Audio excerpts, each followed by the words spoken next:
ajedrez es como la vida real.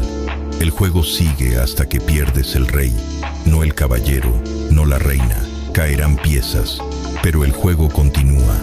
Nunca te rindas solo porque hayas perdido una pieza.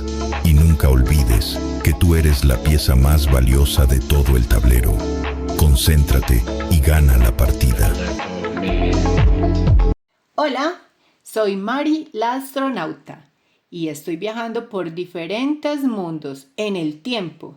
Y hoy vamos a hablar de los musulmanes y los cristianos. Musulmanes y cristianos, las figuras negras y blancas, respectivamente de este ajedrez aragonés, representan ese doble sentido de dos culturas y dos formas de entender la vida que pugnaron por un mismo territorio. La historia tradicional, generalmente muy dada a simplificar los acontecimientos, ha presentado este acontecimiento como el epígrafe de la Reconquista, limitando la definición de lo que también fue una fructífera etapa de coexistencia enriquecedora entre cristianos y musulmanes. Este ajedrez ha sido elaborado a partir de las figuras que forjaron la historia de Aragón. Ha sido extraído de pinturas, esculturas, monumentos aragoneses y va acompañado de una ficha donde no solo se cita su procedencia, sino que se identifica cada una de esas fichas con sus figuras homólogas en el juego del ajedrez. Así el jugador novato o experto que practique este deporte con estas fichas sabe que tiene en sus manos una reproducción de un fragmento de nuestro patrimonio cultural. Este ajedrez fue creado por el Heraldo de Aragón y te lo voy a contar todo, te voy a identificar cada una de las piezas y a contarte su historia. Quédate en nuestro canal. No es fácil entender cómo un pequeño reino pereinaico con una economía muy endeble y muy escasa población fue capaz de derrotar y conquistar un rico y poderoso reino como el musulmán de Zaragoza. Es probable que las claves del éxito fueran las mismas que emplearon los grandes maestros de ajedrez. Saber aprovechar los momentos de debilidad del contrario, realizar la jugada más apropiada en el instante más oportuno, asegurar la defensa antes de lanzarse al ataque, tener fe en la victoria final y no desfallecer nunca ante las dificultades.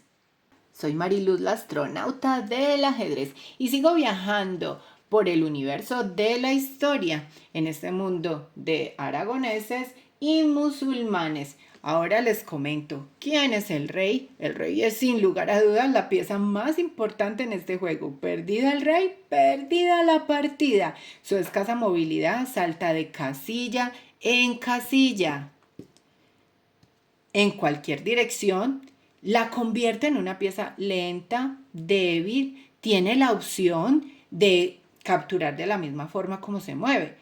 El jaque se produce al encontrarse con una casilla dominada por el contrario y como consecuencia de la última jugada del adversario. El reglamento prohíbe, ojo, desplazarse en una casilla dominada por su contrincante. En el caso de no poder eludir la amenaza directa al rey, el jaque mate dará por finalizada la partida. Ahora te presento a los dos reyes de esta partida, de esta maravillosa historia.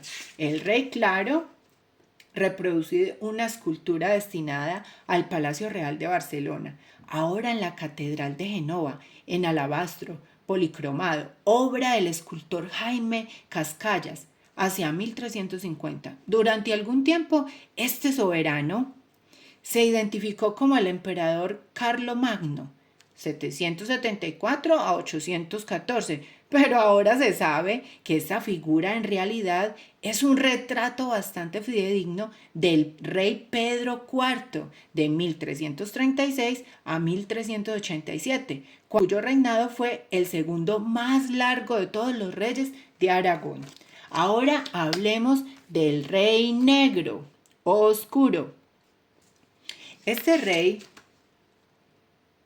negro está obtenido del retablo de la iglesia del Salvador de Gea de los Caballos, obra del siglo XV. Ojo que estos reyes fueron reproducidos de acuerdo a la historia aragonesa. Ahora te presento a la dama o reina en este tablero de historia aragonés. La reina o dama es la pieza de movimiento más poderosa, siendo superada en importancia solo por el rey. Combina la movilidad de la torre y del alfil, pudiendo optar por una u otra según le convenga, filas, columnas o diagonales en cualquier dirección, del mismo modo que ellas no puede saltar sobre piezas propias o del contrincante. Su pérdida casi equivale a la de la partida, por lo que debe ser utilizada con especial precaución, especialmente en el inicio del juego. Captura del mismo modo que se mueve. Su valor se estima en un máximo de puntuación y equivale a 9 puntos. Entonces, cuida tu dama y lo más importante, cuida sus movimientos y guárdala hasta que sea necesario. ¿Y quién era la reina o dama blanca? Se reproduce la figura de Petronila de Aragón, según una idealización romántica del siglo XIX de un lienzo de la Galería de Reyes de la Diputación Provincial de Zaragoza. Petronila fue hija de Ramiro II, 1134-1137, proclamado rey reciente nominado obispo. Petronila fue entregada en matrimonio al conde de Barcelona Ramón Berenguer IV. Esta reina no solo engendró un rey, el futuro Alfonso II, sino que hizo posible la unión dinástica del Reino de Aragón y del Condado de Barcelona, 1137, que formaron la corona de Aragón. Como en el ajedrez, donde es la pieza más importante tras el rey, Petronila se convirtió en la pieza clave para la continuidad del reino. Y ahora, ¿quién es la señora dama de las negras o oscuras, la única representación de una reina musulmana de la tierra del actual Aragón? Es la que representa a esta reina negra. Se trata de la legendaria reina Braslimonda. Procede de una miniatura de un códice del poema épico Roldán en Zaragoza, custodiado en la Biblioteca Universitaria de Heidelberg, Alemania, fechado hacia 1180-1190. Y aquí están los alfiles. ¿Cómo mueven los alfiles? Pues siempre en diagonal. Uno se situará en una casilla oscura y el otro se situará en una casilla blanca. Así que tenemos a los alfiles. El elefante es el nombre de origen árabe de esta pieza. Cada jugador dispone de 2 de ellas situadas en casillas de color opuesto. Dado que su desplazamiento es diagonal, nuestros 2 alfiles no podrán encontrarse en el transcurso de la partida. El alfil fundamentalmente está destinado a romper las líneas del adversario, pudiendo mover a cualquier distancia de una de sus 2 diagonales. Captura del mismo modo en que se mueve, pasando a ocupar la casilla de la pieza que elimina. No se le permite pasar por encima de las piezas propias o contrarias. Su valor se establece al igual que el del caballo en 3/9. ¿Y quiénes son los representantes de estas figuras? Si hablamos de las blancas, se refieren a un obispo del retablo mayor del aseo de San Salvador de Zaragoza. Este retablo fue iniciado por el escultor barcelonés Pere Joan en 1434 a 1445 y continuado por el tallista alemán Hans-Pierre de Son, que realizó esta figura en alabastro hacia 1473. Se trata de una de las obras cumbres de la escultura gótica en Aragón y sirvió como modelo para otros muchos retablos. La iglesia y sus grandes dignatarios jugaron un primordial papel en la gran partida que se jugó durante la llamada Reconquista. El alfil tal vez sea la pieza del ajedrez que mejor representa el rol que los eclesiásticos interpretaron en este juego de la historia. Y si hablamos de los alfiles negros, que además son 2 consejeros que acompañan al rey y a la reina, pues tenemos que el alfil negro procede de una miniatura de un manuscrito en árabe conservado en la biblioteca del monasterio de El Escorial, a cuyos fondos fueron a parar numerosos códices aragoneses. Representa a un doctor de la ley islámica explicando el Corán a sus discípulos. La religión del Islam, salvo en alguna de sus corrientes radicales, no disponía de una casta sacerdotal, pero los musulmanes andalusíes usaron dos armas formidables en su lucha contra los cristianos: los alfaquíes o doctores de la ley coránica y los monjes soldados. Y esta es de las piezas que más me encantan por su movimiento muy particular. Tienen la capacidad de saltarme, así que no siento miedo al estar cerca de ellos. Pueden desplazarse sobre las piezas. Esa característica o movimiento particular del caballo prescinde de las fichas propias o contrarias que haya junto a él. El recorrido lo hace en forma de L, una casilla al frente y dos de lado viceversa, siendo siempre el color de la casilla desde la que se desplaza opuesto al de la que toma. Es decir, de esta manera sale de la casilla negra y llega a la casilla blanca. En este caso, al principio de la partida su acción es muy valiosa, pudiendo saltar desde la posición inicial sobre sus compañeras para atacar o defender. Caso de acceder a una casilla ocupada por una pieza contraria, tendrá la opción de capturarla. Por ejemplo, si yo estoy en esta posición y él viene a atacarme, ¡guau! Me ha tomado. Su valor establecido es de 3/9. Pero, ¿quiénes son estos caballos? Proceden los blancos de una miniatura del Vidal Mayor, el códice que contiene la recopilación de los fueros de Aragón ordenada por el rey Jaime I y dirigida por Vidal de Canellas, el obispo de Huesca, en 1247. Se trata de la miniatura del folio 169 vuelto y forma parte de una escena donde dos litigantes dirimen en un suelo sus diferencias. Este códice fue compilado probablemente del original hacia el año 1300. En la Alta Edad Media, los caballos eran escasos y tenían un precio elevadísimo. Se estimaba que para disponer de un caballo y armas de hierro, espadas, lanzas, escudos y cota de malla, un noble necesitaba las rentas proporcionadas por las tierras cultivadas por un centenar de familias. Ahora, si hablamos de la representación del caballo de los negros, está extraído de un bajo relieve gótico. Es uno de los motivos que decoran la capilla de los corporales de la iglesia colegiada de Santa María de Daroca. Esta capilla, decorada en el siglo XV, está considerada la obra cumbre del estilo gótico flamígero en Aragón. Este motivo decorativo representa a un jinete musulmán montado sobre un camello en plena batalla contra los cristianos. En sus luchas seculares en la península, los musulmanes usaron con profusión la caballería. Sus monturas más frecuentes eran los pequeños y veloces caballos de raza árabe, ligeros y resistentes, pero que dada su pequeña alzada no estaban capacitados para soportar demasiado peso. Por ello, la caballería musulmana usó con frecuencia una estrategia basada en rápidas y sorpresivas cargas, aprovechando la sorpresa y la velocidad como principales armas ofensivas. Su capacidad de maniobra era excelente, pero en campo abierto, ante la contundencia de los ataques de la caballería pesada cristiana, llevaban las de perder. Y qué bien es estar rodeado de torres que nos protegen. Y las torres tienen un movimiento en las columnas o en las filas de manera horizontal.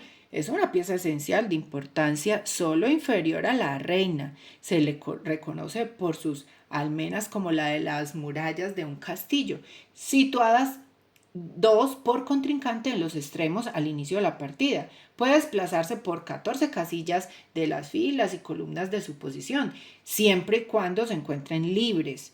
Es protagonista junto con el rey de uno de los movimientos más singulares del ajedrez, que protege al rey y se llama, ¿cómo? El enroque. Sí, señores, enroque corto o enroque largo. Captura el mismo modo en que se mueve, pasando a ocupar la casilla a las piezas que elimina. Su valor es de 5 sobre 9. Y vamos a ver a quién representa, por ejemplo, esta torre blanca. De este ajedrez es la torre de la iglesia de San Martín de Teruel. Esta torre, paradigma del arte mudéjar, fue construida a comienzos del siglo XIX en una gemela en la cercana de El Salvador. Corresponde a una típica torre puerta, puede circularse por el arco abierto en su base, atravesada por una de las calles medievales de la ciudad. Fue construida en ladrillo, el material tradicional de la arquitectura mudéjar, y decorada con azulejos y platos de cerámica verde y blanca. Las torres de las iglesias medievales aragonesas tenían en muchos casos una doble función: a su simbolismo religioso, como hito de referencia en el paisaje urbano o rural, unían sus caracteres de bastión defensivo. En la ciudad, las torres de la iglesia solían ser un elemento más de la defensa urbana y en muchas aldeas constituían junto con su iglesia, de ahí la denominación de iglesia fortaleza, a la de estas características, el único edificio fortificado. Y cuando hablamos de las torres oscuras o torres negras, nos dice: la torre negra reproduce el desaparecido alminar de la mezquita mayor de Zaragoza, obra del siglo XI, que ocupa el solar de la actual Catedral Metropolitana del Aseo del Salvador. Este alminar ha podido reconstruirse porque quedó su impronta de una de las fachadas de uno de los muros de la catedral. La marca superior de Alda Andaluz, después reino musulmán de Zaragoza, dispuso de numerosas mezquitas para las reuniones de los fieles musulmanes. Casi todas ellas han desaparecido o sus restos se conservan más alterados por obras posteriores. Desde sus alminares, las almuedanos llamados a la oración durante siglos. Como en el caso de las torres de las iglesias cristianas, estas alminares sirvieron como torres defensivas y a la vez atalayas para otear el horizonte en busca de enemigos. En paralelo a los cristianos, los musulmanes construyeron también fortalezas para la defensa del territorio. Cuando les fue posible, aprovecharon construcciones anteriores, como ocurrió con las murallas romanas de Zaragoza, pero cuando lo necesitaron, levantaron sus propias murallas, castillos y atalayas. Y ahora estamos abriendo las puertas del castillo o de los castillos y tenemos aquí los peones. Recuerden que aunque los vean tan pequeñitos y parecieran ser mucho menores, ellos vienen juntos de la manito y cada uno tiene un valor de 1 punto sobre 9 y son 8 peones por cada bando, es decir, que en total serían 16 peones que tenemos en este juego de ajedrez. Así que hablemos de los peones. 8 son los peones por bando y están situados en primera línea de combate, representando, como su propio nombre indica, del latín pes, pie, a la infantería. No puede retroceder, no puede hacer esto, ojo, y avanza una sola casilla cada vez, a excepción de cuando sale, que puede hacer un movimiento diferente. Captura en diagonal, efectuando un solo movimiento, es decir, que si mi peoncito de negras llega acá, yo puedo capturarlo de esta manera. Y es la única pieza en mover y capturar de forma distinta. Otra singularidad es su capacidad para coronarse, convirtiéndose en cualquier pieza, excepto el rey, al llegar a la última casilla. Pese a ser individualmente la pieza menos potente, su valor establecido es de 1 sobre 9, no debiendo ser despreciado dada la gran trascendencia que tiene en el transcurso de la partida. Recuerden que los peones pueden convertirse felizmente en una reina. Así que vamos a hablar a quién representan los peones en este juego de la historia aragonés. Entonces tenemos a los peones blancos. Procede de una de las miniaturas del códice conocido como Vidal Mayor, que contiene una de las copias de los fueros de Aragón, compilados por Vidal de Canellas, obispo de Huesca, en 1247. Forma parte de una miniatura pintada hacia el año 1300 en el folio 256, en la que esta figura un soldado está custodiando a un reo. En el ajedrez, los peones forman las primeras líneas de los dos bandos continentales. En el Aragón cristiano, la primera línea, la de la frontera, era la más peligrosa. No era nada fácil abandonar las seguras tierras del norte para descender hacia el sur, a la frontera con los musulmanes, donde el peligro llegaba de vez en cuando en forma racias devastadoras. Los reyes de Aragón se vieron, por tanto, en la necesidad de animar a las gentes del interior del reino o de otros reinos cristianos a que acudieran a esta frontera, siempre inestables y peligrosas. Como no basta el requerimiento real, fueron necesarios incentivos extraordinarios que se manifestaron de dos maneras. Una de ellas consistió en hacer esos territorios atractivos para los nuevos pobladores, lo que se logró con una hábil campaña a las nuevas aldeas con calificativos agradables como Fonbuena, Valverde o Villafelice. Pero más que esa razón, la que pesó sobre todo fue el ofrecimiento de otorgar a los que acudieran a estas zonas fronterizas tierras y libertad. Así que estaban muy animaditos por los ofrecimientos que les hicieron con relación a lo que podían llegar a tener.